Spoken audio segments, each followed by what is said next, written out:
I pushed a $5 tip back across the table, and that made a billionaire's kids swear they'd destroy me. I'm a waitress, a single mom, and on a rainy night, I only tried to treat a man like a human being. Except that homeless guy wasn't who he seemed, and I had no idea what kind of war I was about to drag into my life. You think this is just about money? So did I, right up until I heard what he rewrote in his will and saw who showed up screaming first. Before I tell you this secret, tell me in the comments, where are you listening from? I shoved the glass door open with my shoulder, apron already sticking to my skin, rain slapping the neon sign like the city was mad at itself. The little bell over the door chimed weak, tangled up with the hum of the fridge and the constant hiss off the grill.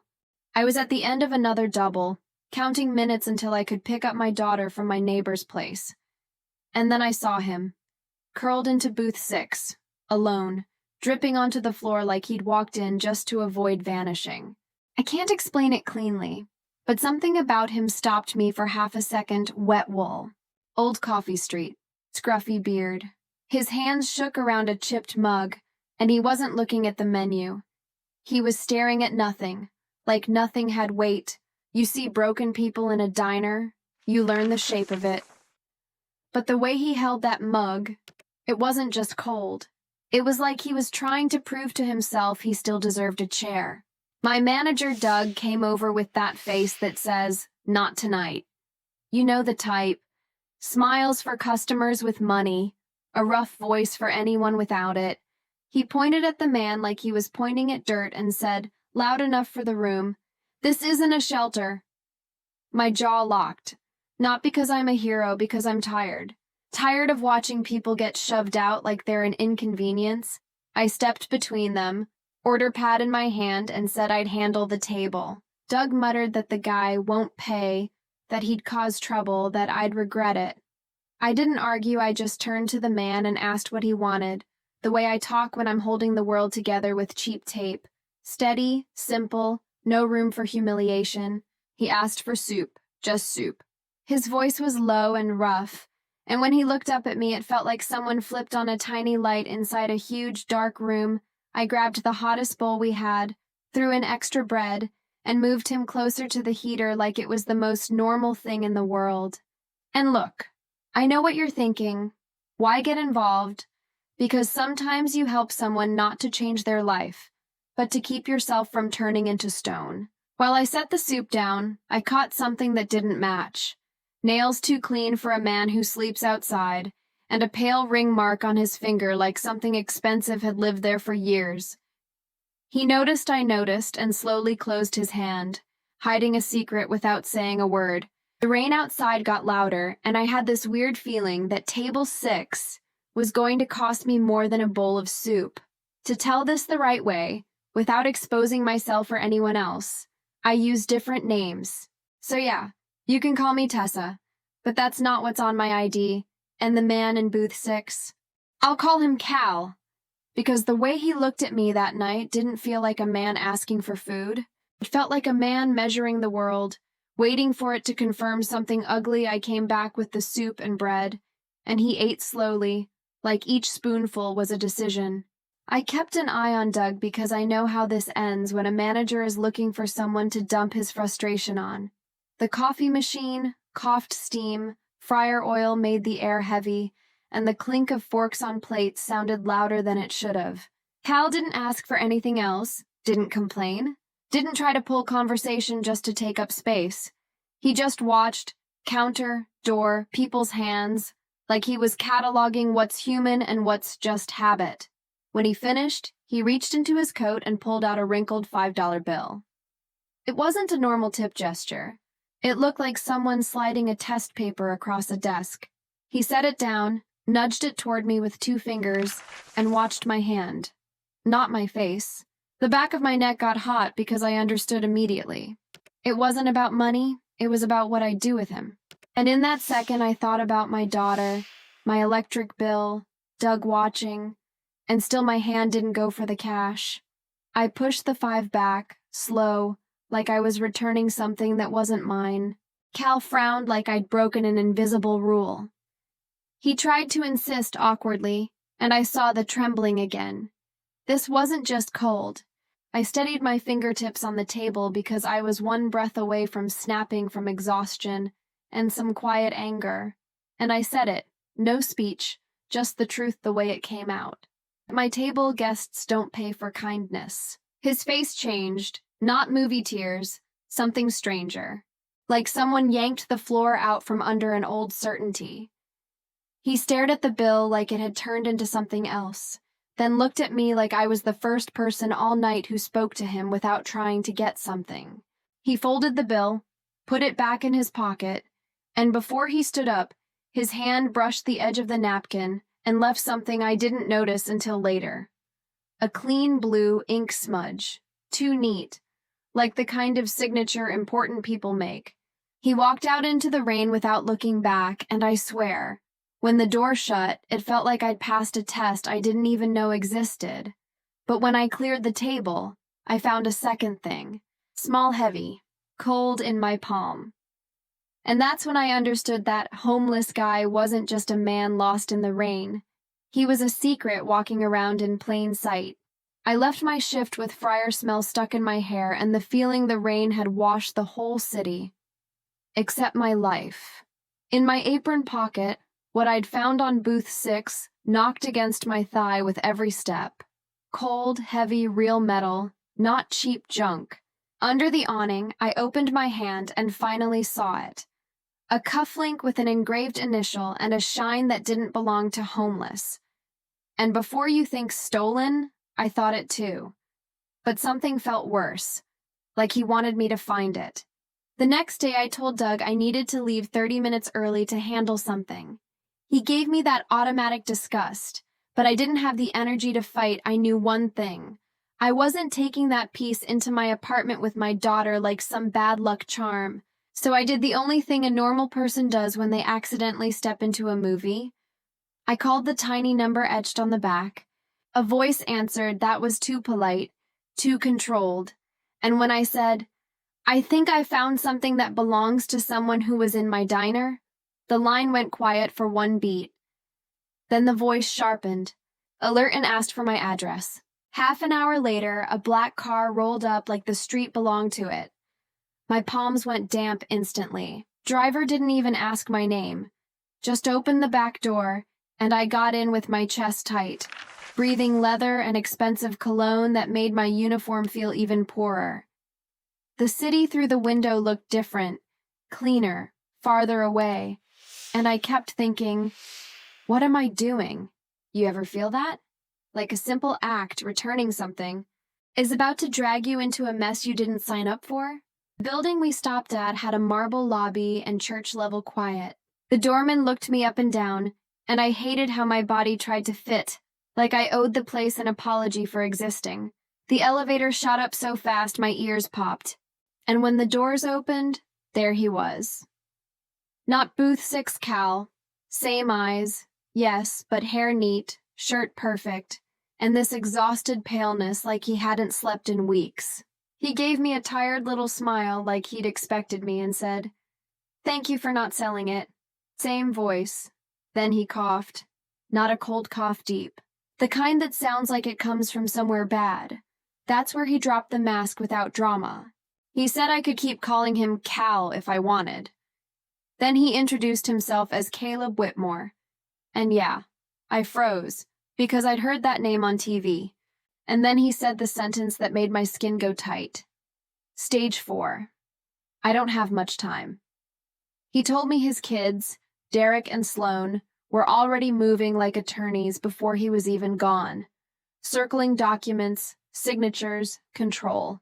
They visit me like they're visiting a vault, he said, staring at his own hand like he could see the rest of his life draining out of it.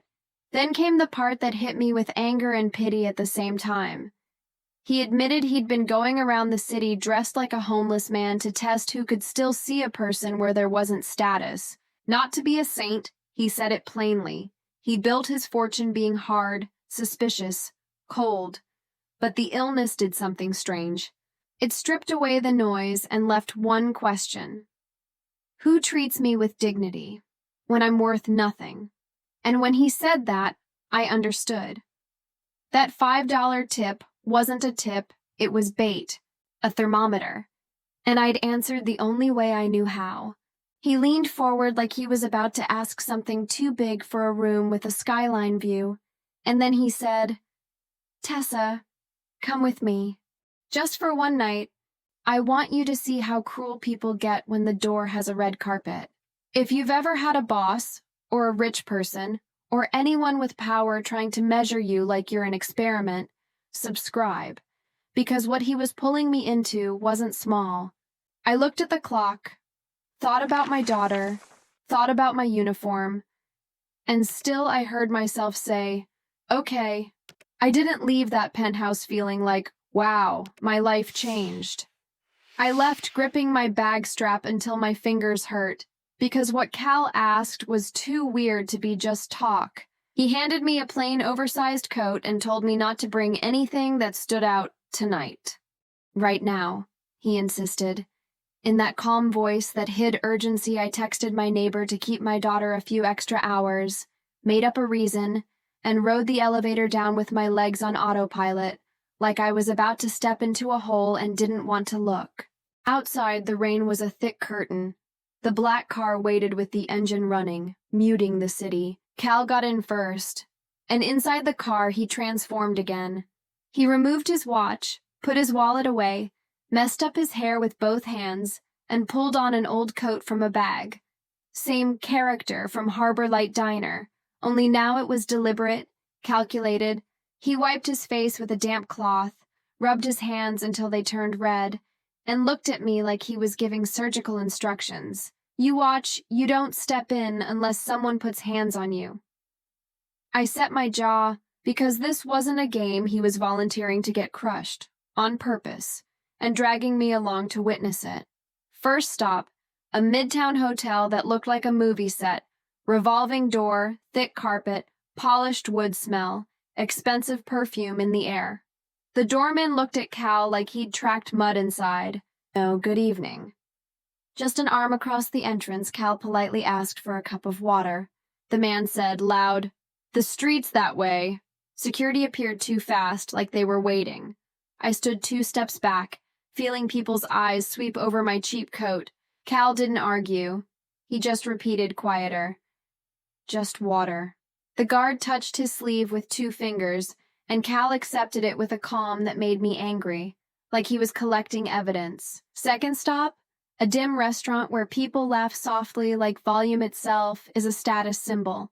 The hostess smiled at me for half a second, until she saw Cal behind me. Smile dropped like a curtain. She said there were no tables, even though half the room was clearly empty. Cal asked if he could just use the bathroom. She pointed without eye contact. "Customers only." A woman in a glittery dress passed and made a face like Cal had a smell. A guy laughed, "Jesus!" and my fingers curled into a fist on their own. Cal flicked me a quick warning look. "Don't." I obeyed, but inside I was boiling because I knew exactly what was happening. No shortage of space, just a shortage of humanity. Third stop was worst because it was prettiest. A glass-walled lounge, skyline view, soft music, everyone holding perfect drinks. Cal walked in and the room's energy changed, like his presence ruined the decor. A man in a suit made a joke loud enough for me to hear. One of them pulled out a small bill and pretended to drop it on the floor like feeding a stray. My face went hot, and before I could think, I stepped forward, staring at them with the look single moms learn to cut nonsense in half. "Do you hear yourselves?" I said. Flat security came immediately. Of course, but not for them. For me, Cal lightly grabbed my elbow, pulling me back like stopping a match from becoming a fire. If you've ever been the only adult in the room while people treated cruelty like entertainment, subscribe. Because I learned that night luxury is sometimes just a pretty wrapper around small people. On the ride back, Cal stayed quiet for a long time. Rain tapped the window and ran down in crooked lines, and I stared at those lines like they could keep me steady. He took off the old coat, rubbed his face, and when he spoke, his voice was lower. I needed to be sure. He looked at me, heavy-eyed, and said, "You were the only person who treated me like someone without trying to get anything. I let out a humorless laugh. Cal, this is insane. He shook his head once, firm. No. Insane is letting everything I built fall into the hands of people who think humans are currency. Then he asked for my full name, my real one, and an address. When I hesitated, he said, "Tomorrow morning. I'm rewriting everything. I want you there to hear it." The next morning, I walked into that building wearing the same plain coat and the same fear. Only now it had a name. What is this man about to do? And what's going to splash onto me? The lobby was perfect, but I couldn't appreciate anything. I only heard my footsteps echoing off marble and my phone buzzing with my neighbor asking if my daughter was okay. I texted back, yes, with shaky fingers. Because no, it wasn't okay. I was about to watch a billionaire rearrange his world like he was handling a bomb. Upstairs, the penthouse felt colder in daylight.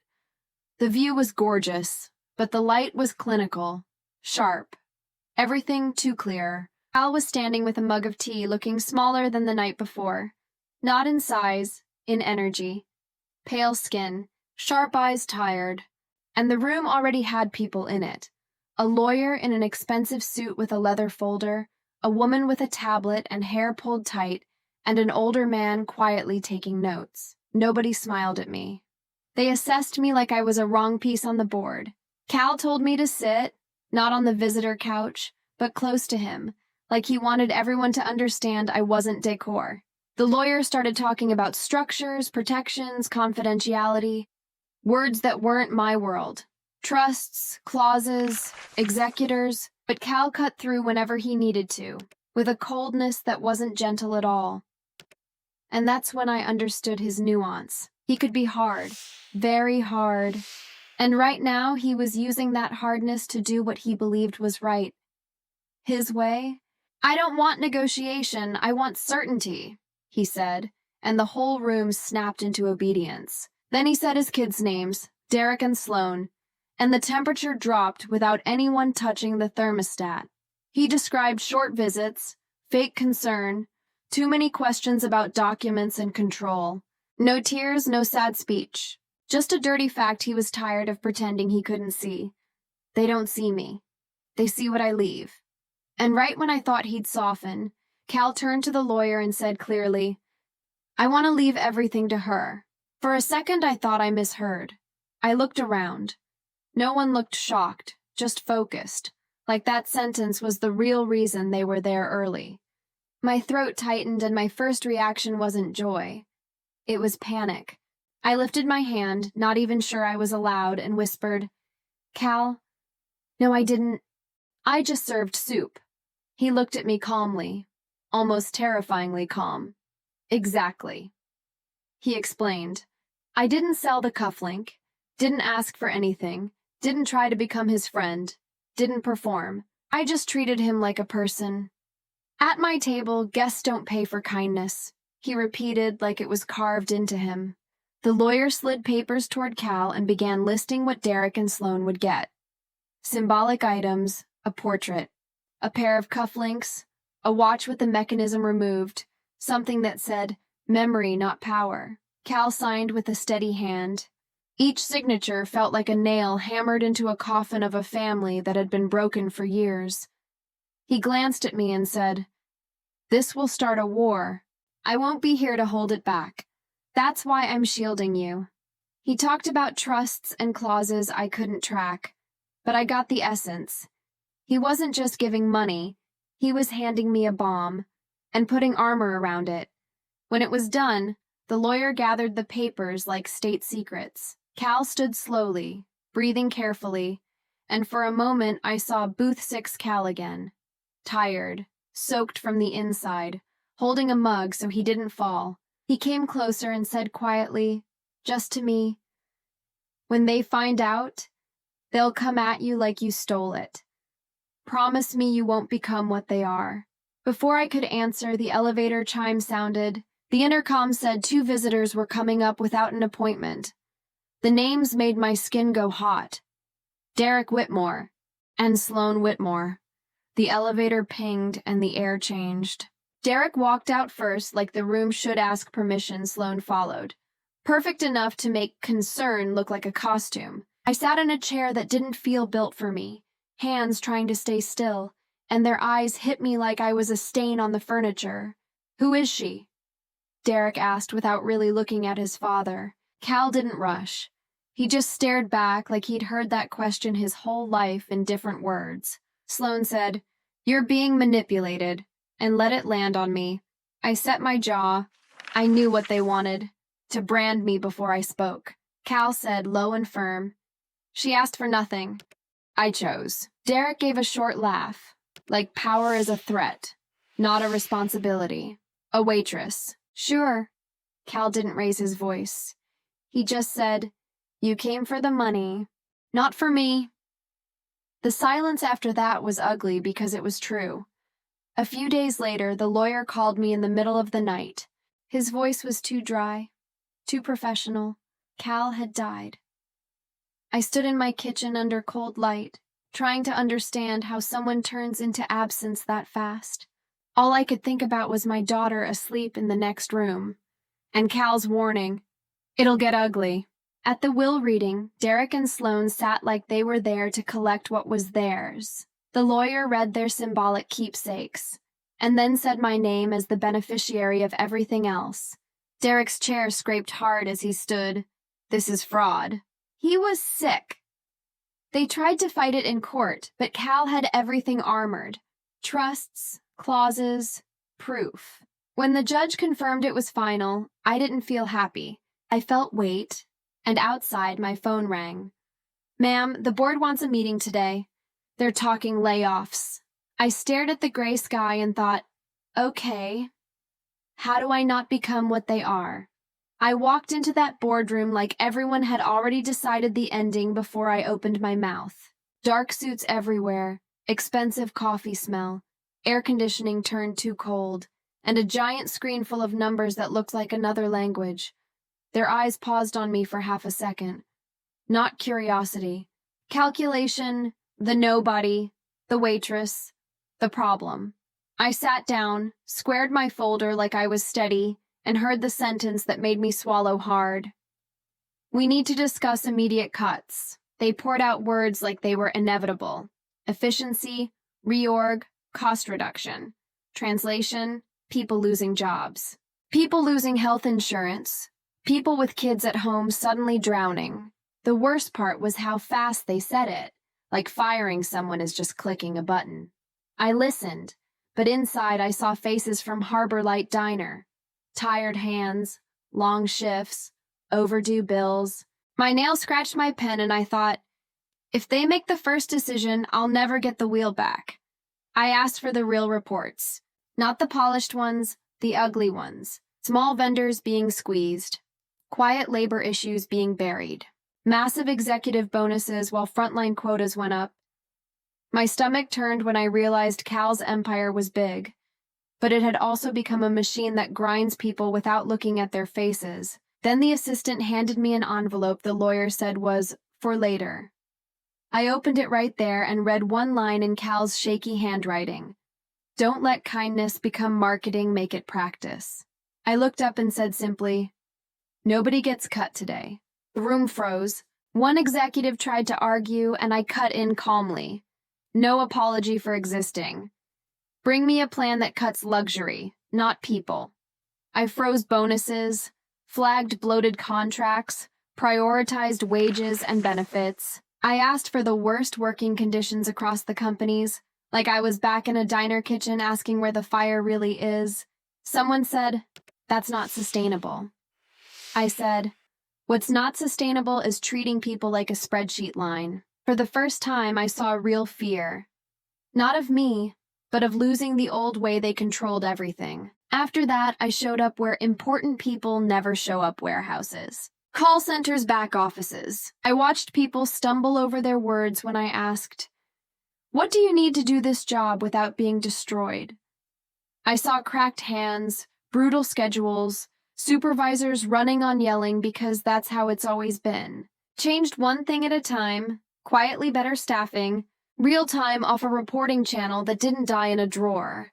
And I started funding shelters and real support, because I couldn't unsee the way Cal held that mug, trying to prove he still deserved warmth. The week everything became official, I got one last thing from Cal that had no dollar amount. A short letter the lawyer kept sealed, handwriting shaky and blunt.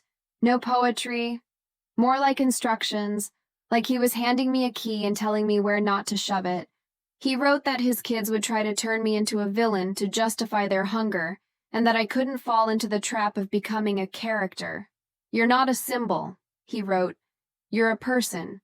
I read it standing in my kitchen while my coffee went cold, feeling responsibility settle on me without any fanfare. And I'll be honest, there were nights I wanted to give everything back. Not for show, out of real fear. My name popped up in gossip sites, news blurbs, sideways conversations. People I'd never met acted like they owned an opinion on my morals because of a will. Some begged for money like I'd won the lottery. Some threatened lawsuits for reputation. And every time it tightened around me, I remembered Booth 6, the rain, Cal's eyes waiting for the world to prove its worst. I promised myself my daughter wouldn't grow up with chaos as a compass. The justice part was cold and clean at the same time. Derek and Sloan lost because they tried to bully the truth out of existence. Not because a judge liked me, because Cal was meticulous and they were too arrogant to realize he'd predicted their attack. They kept portraits and cufflinks, memories that don't buy power, don't unlock control. And I know it sounds harsh, but I saw it on their faces. They weren't grieving. They were empty-handed, and for the first time, that had consequences. What I did with the empire was simple to explain and hard to carry. I started with the basics no one applauds. Paid small vendors who were being crushed, cut obscene excess, improved the worst working conditions without turning it into a photo op, funded real shelters with people who know what they're doing, not executives hunting a headline. And I kept my life intentionally small. School drop-offs, homework, dinner with my daughter, listening to her day like it mattered more than any board vote. Because it does. I still wake up early like I've got a shift at Harbor Light Diner. The difference is the noise now is meetings, lawyers, and people trying to turn me into the same kind of machine they are. But I remember Booth 6, the rain, and Cal holding that mug like he still deserved warmth. When the court made it final, I didn't feel excited, I felt weight. Derek and Sloan tried to break me to get control back, but Cal had already armored everything. In the end, they got keepsakes, and I got responsibility. So I chose this. I wouldn't become what they were. I cut excess, protected jobs, improved working conditions, and used the money for what nobody does when there's no audience, treating people like people. Real wealth is character. I'd do it all again. Would you have forgiven Cal for his past? If this story got you, hit like.